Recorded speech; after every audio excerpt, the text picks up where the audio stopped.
चुनरिया ओढ़ ली मैंने।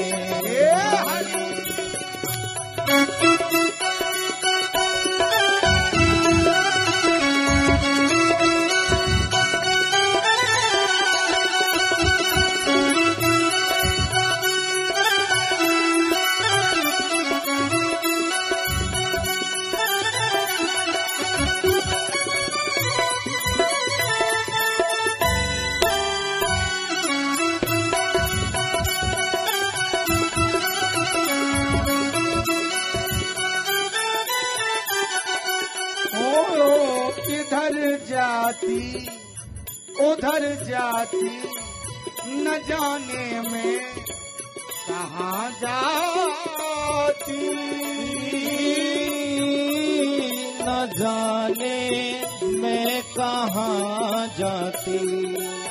इधर जाती उधर जाती न जाने में कहाँ जाती, न जाने मैं कहाँ जाती।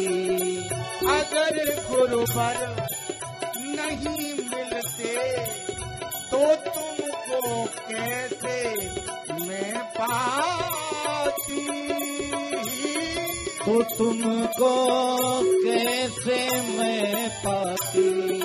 और तेरा संकीर्तन सुन के प्रभु, तेरा भजन सुन सुन के चदरिया ओढ़ ली मैंने।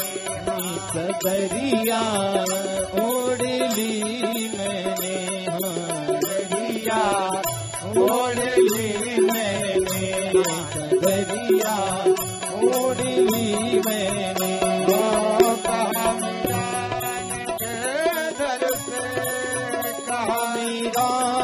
गिरधर से तुम्हारे नाम रंग रंग रंग के चदरिया ओढ़ ली मैंने, चदरिया ओढ़ ली मैंने। हाँ चदरिया ओढ़ ली।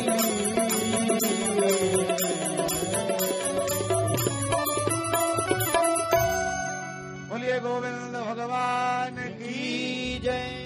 ठीक है राम दुलारे दादा, अब दो है गए भजन है, अब कथा सुन लो है। हाँ अब कह रहे हैं, अब कथा कह दो।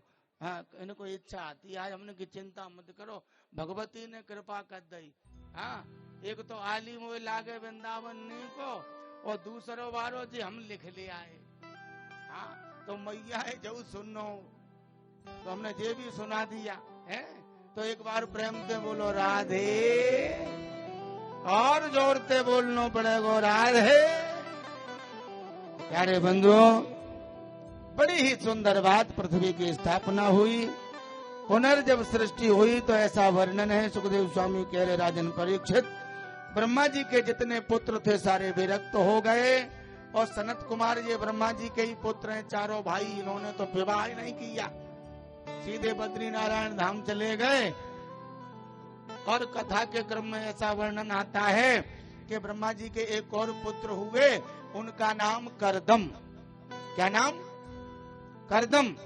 करदम का मतलब होता है जिसने अपनी इंद्रियों का दमन कर लिया हो, उसका नाम करदम। ऐसा वर्णन, महात्मा करदम जी चले गए जंगल में भजन करने के लिए, और महाराज ऐसा भजन किया, काफी समय गुजर गया जंगल में। सुखदेव स्वामी वर्णन कर रहे हैं, परीक्षित ध्यान देना। एक दिन महात्मा करदम के मन में विचार आया कि अब तो दुनिया को देख लिया जाए जंगल से, है संसार को, संसार कैसा है, क्यों राजेश्वर भैया। सो महात्मा करदम जी गए होंगे हैं दिल्ली में, है दिल्ली में गए होंगे घूमने या इंदौर में, वहां उन्होंने देखा सीधी सी बात, कपल आनंद ले रहे हैं। हाँ दोनों पति पत्नी, सब बच्चे सब आनंद में रह रहे हैं। सो महात्मा करदम के दिमाग में लगी, ओहो ये तो बहुत बढ़िया इनका जीवन है, और हम जंगल में डले हैं, भजन कर रहे हैं हम। सो महात्मा करदम जंगल में आए, ऐसा भागवत जी में वर्णन। और बस तपस्या करने लगे और बोले तपस्या में कामना हो गई कि मेरा विवाह हो जाए, ऐसा वर्णन भगवान सामने प्रकट हुए। और भगवान ने कहा, नारायण ने बोले करदम वरदान मांग लो। सो करदम बोले अब नहीं चाहिए प्रभु, आपका दर्शन हो गया, अब क्या चाहिए, कोई जीवन की तमन्ना नहीं। लेकिन मैं निवेदन कर दूं, परमात्मा मेरा अंतर्यामी है, वो जानता है। प्रभु ने कहा, महात्मा जी करदम जी आपने तपस्या ये क्यों की है, हमारा विवाह हो जाए हैं। सो करदम जी को शर्म लगे। हाँ नहीं नहीं महाराज आपका दर्शन हो गया, ये पहले के जमाने की बात है, ये हमारे दादा बैठे हैं बुजुर्ग हैं, लड़की वाले आते थे तो ये कुर्ता पाजामा पहन करके एक आध बार निकलते थे बाहर। हाँ, लड़का देखने के लिए आते थे, एक आध बार निकलते थे बाहर। जब 10-5 बार बुलाया जाता था, अरे भैया लड़का देखना है, तब शर्म करते थे। और वही किया किसने, करदम जी ने। महात्मा करदम जी ने प्रभु का दर्शन करने के पश्चात यही कहा कि बस बस प्रभु आपका दर्शन हो गया है? आपका जो दर्शन हो गया ना, अब क्या चाहिए, बस हो गया ना। भगवान बोले करदम से मन मन भावे और मूल हिलावे। शर्म कर रहे हैं तो महात्मा करदम को वाकई शर्म लग रही थी। आज की स्थिति क्या है, नई जनरेशन है, वो इंची टेप होता है जेब में डाल के घूमते। हाँ बोले मैं 5.5 फीट का हूँ तो 4.25 फीट की नहीं चलेगी, भले आदमी व 4.25 फीट की लड़की की शादी नहीं होगी क्या है? आज का संस्कार चला गया। पहले बताओ, ये बुजुर्ग दादा बैठे, उनके जमाने में लोग शर्म करते थे हाँ जी या ना जी है, एक आध बार कहीं निकलते थे। अब वो इंची टेप जेब में डाल के घूमे। हाँ कई जगह हमने देखा है, बोले महाराज वो लंबाई बराबर नहीं है। हाँ और सही बात है, मैं निवेदन कर दूं, जो बोलूंगा सत्य बोलूंगा। मैं विगत अभी जा रहा हूँ लखनऊ, फरवरी में मैं 4 से 5 दिन लखनऊ रहूंगा। तो वो एक डॉक्टर है, लड़की, उसकी कम से कम लंबाई थी 6 फुट, उसके लिए लड़का भी चाहिए 6.25 फुट का।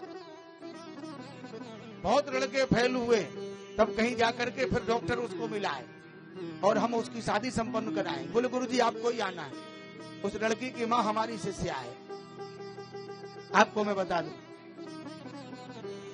तो प्रायः देखने को मुझे मिलता है बाहर।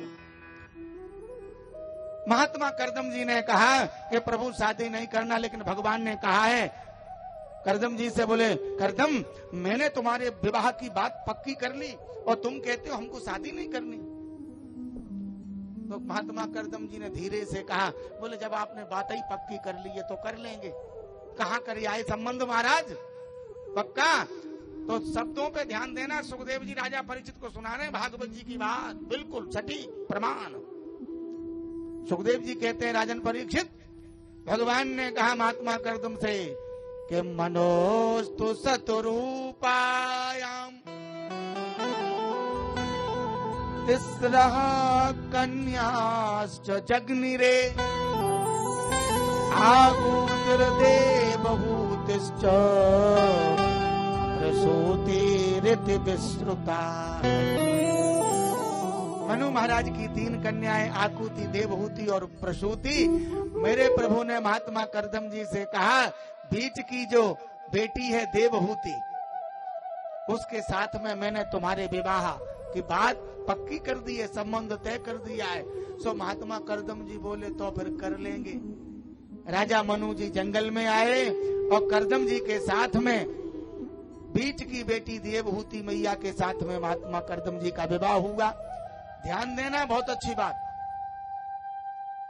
विवाह जैसे ही संपन्न हुआ तो महात्मा करदम जी ने वहां पर एक शर्त रखी थी कि एक संतान हो जाएगी, पुत्र होते ही मैं घर छोड़ दूंगा। देवहूति मैया ने मंजूर की और विवाह करके जैसे ही कुटिया पर लाए, सज्जनों देवहूति मैया ने कुटिया में प्रवेश किया तो ऊपर की तरफ नजर डाली तो सैकड़ों घोंसले, चिड़िया चहचा रही हैं, सैकड़ों पक्षी बैठे। देवहूति मैया बोली स्वामी जी ये सब क्या है? तो करदम जी बोले ये चिड़िया अपना ही घर समझती हैं इस कुटिया को। अच्छा? बोले हाँ। और जैसे ही देवभूति मैया ने नीचे की तरफ नजर डाल करके देखा तो सैकड़ों बिल, किसी में सांप, किसी में बीछी, किसी में कातर, किसी में मेढक, किसी में चूहा। तो देवभूति मैया बोली ये सब क्या स्वामी जी, ये सब क्या? तो महात्मा महाराज करदम जी ने कहा, बोले देवी जी ये सब जीव जंतु उस कुटिया को अपना ही समझते, इसलिए रहते हैं यहाँ सानंद।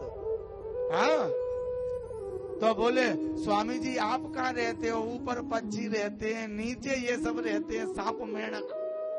तो करदम जी ने कहा देखो ये 1.5 फुट का आसन है, ये डला है 1.5 फुट का, बस उतनी सी जगह हमारी है, इस पे बैठ करके हम बस चिंतन करते हैं, भजन करते हैं। सज्जनों, जैसे ही देवभूति मैया ने उस कुटिया में खिड़की थी खोल करके देखा एक दृश्य। क्या दृश्य देखा कि सामने सरोवर